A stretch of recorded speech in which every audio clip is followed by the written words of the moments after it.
Hello everyone, कैसे हो? सब लोग बहुत ही बड़े होंगे। आज की वीडियो में देखने वाले हैं चैप्टर 2 राज्य एवं राष्ट्र की आय। राज्य एवं राष्ट्र की आय, लघु उत्तरीय प्रश्न। क्या है? लघु उत्तरीय प्रश्न, चैप्टर 2 राज्य एवं राष्ट्र की आय, क्लास 10th। चलिए पहला प्रश्न देखते हैं। पहला प्रश्न है, आय से आप क्या समझते हैं? पहला प्रश्न क्या कर रहा है? आय से आप क्या समझते हैं?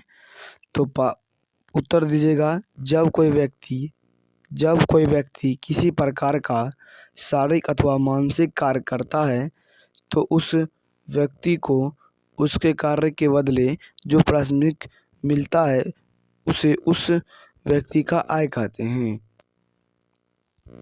यानी कि जो व्यक्ति जिस काम को करने के लिए जो उसे मजदूरी मिलता है उसे ही आय कहते हैं। अगला कार्य है 2 नंबर, सकल घरेलू उत्पाद से आप क्या समझते हैं? यानी कि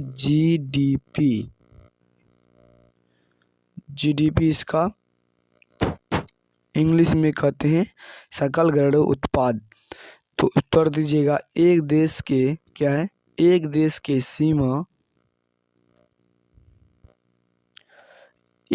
के सीमा के अंदर किसी दी गई समाधि प्राह 1 वर्ष के उत्पादित समस्त अंतिम वस्तुओं तथा सेवाओं के कुल बाजार में मौद्रिक मूल्य उस देश के सकल घरेलू उत्पाद कहा जाता है। यानी कि किसी देश के अंदर सीमा के अंदर 1 वर्ष में कितना, 1 वर्ष में जो उत्पादन होगा उससे जो मौद्रिक यानी कि बाजार में बेचकर जो मौद्रिक रुपया आएगा उसे ही सकल घरेलू उत्पाद कहते हैं।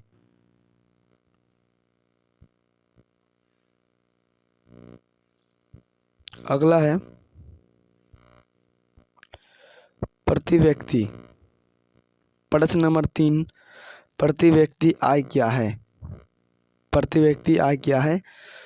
तो राष्ट्र आय में क्या है? राष्ट्र आय में देश की कुल जनसंख्या से क्या है? देश की कुल जनसंख्या में भाग देने पर जो भागफल प्राप्त होता है या आता है या प्राप्ति होता है उसे ही प्रति व्यक्ति आय कहते हैं। अगला प्रश्न नंबर 4 कर रहे हैं। प्रश्न नंबर 4, भारत में सर्वप्रथम राष्ट्रीय आय का गणना कब और किसके द्वारा की गई? तो ये ऑब्जेक्टिव पॉइंट भी बनता है, सर्वप्रथम कब की गई थी? तो भारत में सर्वप्रथम राष्ट्रीय आय 1868 ईस्वी में दादा भाई नौरोजी के द्वारा की गई थी। किसके द्वारा? दादा भाई नौरोजी के द्वारा की गई थी। अगला प्रश्न 5 नंबर है। 5 नंबर प्रश्न कर रहे हैं, भारत में क्या है? भारत में राष्ट्रीय आय की गणना किस संस्था के द्वारा होती है? तो उत्तर लिखिएगा, भारत में राष्ट्रीय आय की गणना केंद्रीय सांख्यिकी संगठन द्वारा होती है। किसके द्वारा? केंद्रीय सांख्यिकी संगठन द्वारा होती है। प्रश्न नंबर 6 नंबर प्रश्न कर रहे हैं, राष्ट्रीय आय की गणना में होने वाली कठिनाइयों का वर्णन करें। तो लिखिएगा आंसर, राष्ट्रीय आय की गणना में निम्नलिखित कठिनाइयाँ उत्पन्न होती है।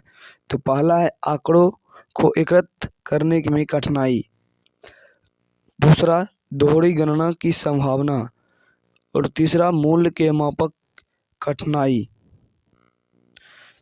अगला प्रश्न है 7 नंबर लास्ट, आय का गरीबी के साथ क्या संबंध स्थापित करें?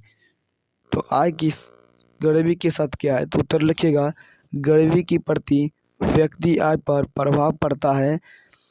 गरीबी के कारण बचत स्तर निम्न होता है। बचत कम करने के पूंजी निर्माण दर कम होती है जिससे विनिमय भी कम होता है, जिसके परिणाम स्वरूप प्रति व्यक्ति आय यह पुनः निम्न स्तर पर कार्य करता है या कर्म करता है। यहाँ पर कार्य होगा, कार्य करता है। चलिए आज तक इतना ही। चैप्टर 2 आपको करवा दिए। चैप्टर 2 राज्य एवं राष्ट्र की आय, लघु उत्तरीय प्रश्न।